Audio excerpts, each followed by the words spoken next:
C'était il y a quelques jours à Tarente, dans le sud de l'Italie. Des manifestants antifascistes mobilisés contre un candidat aux élections européennes, et pas n'importe lequel, Caio Mussolini. Arrière-petit-fils du dictateur italien, il se présente aux européennes sous la bannière du parti d'extrême droite Fratelli d'Italia. Il est ici pour un meeting électoral, mais pour ces manifestants, il n'est pas le bienvenu. En 2019, je ne peux plus accepter cette propagande. Ce sont des fascistes, ils répandent la haine. Ancien officier de la marine, chef d'entreprise, Caio Mussolini fait ses premiers pas en politique. À ses détracteurs, qui dénoncent sa venue à Tarente, voilà ce qu'il répond. C'est malheureux, mais on voit que la gauche vit toujours dans le passé. Ces gens n'ont rien à proposer, ils sont déconnectés de la population. Une cinquantaine de personnes sont venues ce soir-là pour l'écouter, l'applaudir et l'encourager.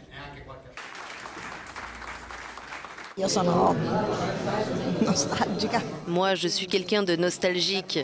C'est un honneur pour moi d'être ici. Mussolini, c'est un nom comme un autre. Moi, ça ne me fait pas peur.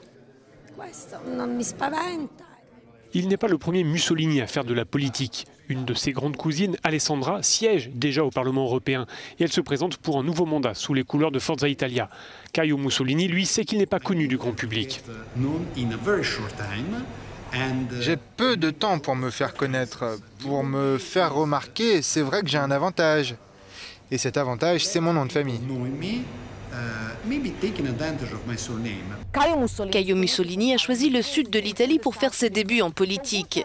L'arrivée d'un Mussolini sur la scène politique, cela réveille les souvenirs du fascisme, cette page sombre de l'histoire italienne.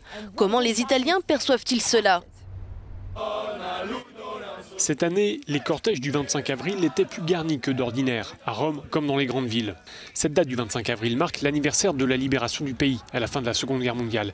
Et aujourd'hui, plus que jamais, les manifestants veillent à ce que le nom de Mussolini ne soit pas banalisé. C'est vraiment incroyable ce qui se passe. Il faut tout faire pour empêcher que ces gens d'extrême droite arrivent au pouvoir. Quel lien les Italiens entretiennent-ils avec le fascisme? Nous avons posé la question à ce professeur de sciences politiques. Certains alimentent une certaine nostalgie pour le fascisme. Ils disent que ce n'était pas si mal finalement, que Mussolini a fait de bonnes choses. Cette mystification perdure. Plusieurs observateurs soulignent que la présence au gouvernement de dirigeants populistes et identitaires contribue à banaliser certaines idées d'extrême droite.